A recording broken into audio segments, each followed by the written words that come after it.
থানকুনি পাতার উপকারিতা আর পুষ্টিগুণ সম্পর্কে আমরা সকলেই কম বেশি জানি।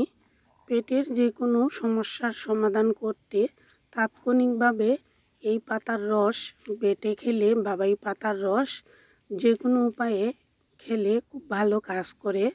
পেট ফাঁপা, গ্যাস, বদহজম, কোষ্ঠকাঠিন্য বা আমাশয় হলে থানকুনি পাতা খেলে খুব দ্রুত কাজ করে। আর এতে বিভিন্ন ধরনের ঔষধি গুণও রয়েছে। ঠান্ডা সর্দি লাগা অথবা কাশি হলে বা গায়ে জ্বালা পোড়া হলেও থানকুনি পাতার রস খুব উপকারী। আর এই পাতাটা মোটামুটি সব জায়গাতেই পাওয়া যায়। বাড়িতে প্রচুর থানকুনি পাতা রয়েছে, মাঝে মধ্যেই রান্না করি।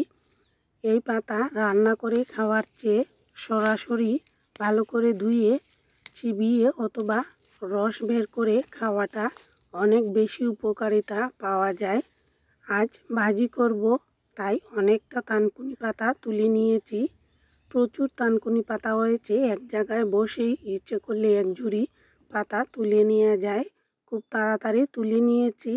আর ভালো করে বেছে ধুয়ে আনার পর এবার একটু কুচিয়ে নেব, তাহলে আলুর সাথে তাড়াতাড়ি সেদ্ধ হয়ে যাবে।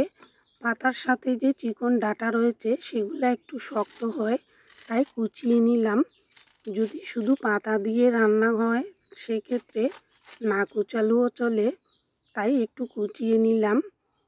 কড়াইতে অল্প করে তেল দিয়েছি, আর তেল গরম হয়ে আসলে এবার কালো জিরা ফোড়ন দিয়ে দিলাম। এই রান্নাটা খুবই হেলদি রান্না, আবার ঝটপট সহজেই তৈরি করে নিতে পারেন। কালো জিরা ভাজা হলে কুচানো আলু দিয়ে দিয়েছি, সেই সাথে পাতাগুলোও দিয়ে দিলাম। এবার পরিমাণ মতো হলুদ আর লবণ দিয়ে দিয়েছি। পাতা মজে কিন্তু কমে আসবে, তাই লবণ কম করে দিলেই ভালো হয়। ইচ্ছে করলে এতে সামান্য চিনিও দেওয়া যায়। আলু দিয়েছি তাই আর চিনি দিচ্ছি না। এভাবে হালকা নেড়ে চেড়ে নিয়েছি। 2 মিনিটের মতো পাতাগুলো একটু মজিয়ে নিলাম। এবার অল্প একটু জল দিয়ে নেড়ে চেড়ে হালকা আঁচে 2 মিনিটের মতো ঢেকে রাখবো। আলু তো এমনিতেই কুচানো, তাড়াতাড়ি সেদ্ধ হয়ে যাবে, তবে পাতার সাথে যে চিকন ডাঁটাগুলো রয়েছে সেগুলো মজতে একটু সময় লাগে, তাই এরকম হালকা আঁচে কিছুক্ষণ ঢেকে রেখে দিলে তাড়াতাড়ি মজেও যাবে। 2-2.5 মিনিট পর ঢাকনাটি তুলে একটু নেড়ে চেড়ে নিলাম, আর জলও অনেকটা শুকিয়ে এসেছে।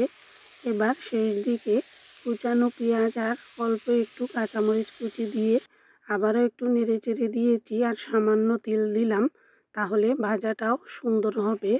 এই রান্নাতে খুব একটা তেল ব্যবহার করছি না, খুবই হেলদি রান্না। আর এভাবে মাঝে মধ্যে থানকুনি শাক বেটেও খেতে পারেন, আবার এরকম আলু দিয়ে বা অন্য সবজি দিয়েও ভাজি করলে খেতে খুবই ভালো লাগবে। হালকা আছে এভাবে 1-2 মিনিট নেড়ে চেড়ে নিয়ে নামিয়ে রাখলাম। তৈরি হয়ে গেল থানকুনি পাতার খুবই মজাদার একটি রেসিপি। কেমন লাগলো জানাতে ভুলবেন না। আর এতক্ষণ পাশে থাকার জন্য সবাইকে অসংখ্য ধন্যবাদ।